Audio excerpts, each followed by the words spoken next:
This is the kid's mother, the kid's father. Welcome to China. Thank you. Okay. And she's too young at the time. I would like to let her mother give a talk, introduce about her situation. So our situation, while she was not born with the spinal bifida issue, in 2002, August of 2002, my mother, who had been diagnosed bipolar and schizophrenic, lost her mother that day. She shot at our home Kelly, who was 16 months old, myself, and our firstborn, Julia Kate, who was a week shy of her third birthday. Unfortunately, Kate passed away that day. But we were left with Kelly, who survived a gunshot to the base of the spine and came out the belly button. We spent 30 days at Louisiana State University Medical Center in Shreveport. She had a temporary colostomy bag for 6 months. They did a sigmoid ileostomy and basically told us, we don't know what's going to happen. We don't know if she'll be able to urinate properly or not. We'll have to wait and see. So we waited. But as any good parents do, you don't give up on your children, right? You keep looking. You look for answers. My dad read a prayer of complete healing over her every day in the hospital. In 2006, I stumbled across the clinical trial that was taking place in Michigan. I contacted the nurse. I knew in my heart and my soul and just in my gut as a parent that that was the answer. I had no uncertainty about it. I just knew it. But I was totally deflated and devastated when I was told, well, she has every qualification. She doesn't have spinal bifida. She can't be in the trial. And I said, well, all I can tell you is that this is what my child needs. How do I reach the doctor in charge? And she shared his email with me. So I reached out, and he responded and really thought that because she had fully functional bladder and bowel before the injury, that she should be successful with it. So we went back and forth for a couple of years trying to figure out how we were going to get this done.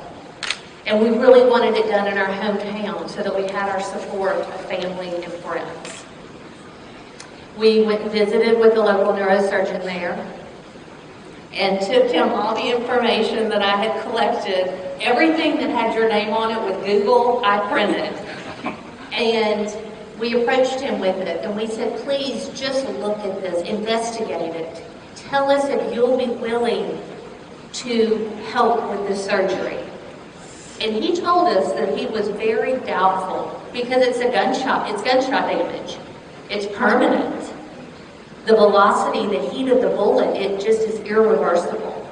But he could see by the look in our eyes, the hope and determination that we had, and he owed it to us, he said, to at least investigate it. He spoke with Dr. Xiao. Approximately 3 weeks later, he says, okay, we're doing this October the 8th. Which was about 3 weeks after that. Wow, 3 weeks, and our daughter's life's about to be changed. In that time period, my father, who had congestive heart failure, had been given the news that he probably wouldn't make it till the end of the year. And this was in September. On October the 6th, my dad passed away. On October the 8th, we did her surgery. And my dad said, don't you see, complete healing's about to be done and it's time for me to go.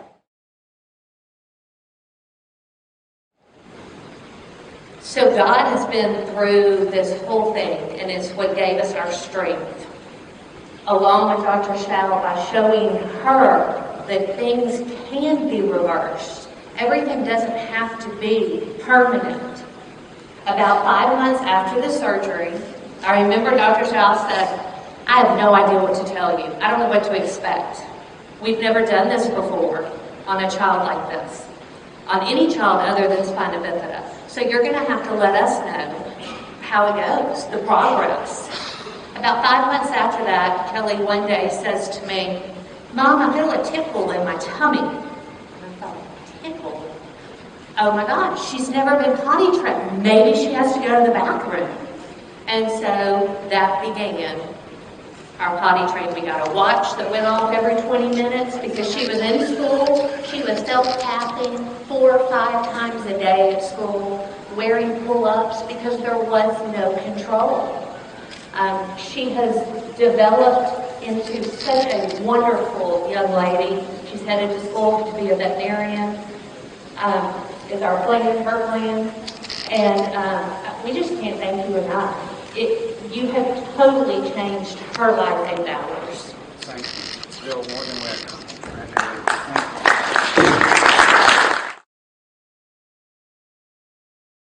This is the patient. Out of the trial, I personally directly ordered their post-surgery care. I asked them to stop catheter at the 3rd month post-surgery. I said, don't use any treatment whatsoever. And then they reported to me, okay, they had a mild UTI, and they have the residuals about 200. I said, good. The residual 200 is good for her to expand his bladder, put the stimuli back, and let the brain to coordinate and reorganize this new reflux. And then in half a month, she was able to hold the urine, and then for half an hour, for 1 hour, for 2 hours, and then very quickly in 5 months, totally over. So this is my directly order. They are stopping CIC, stopping treatment.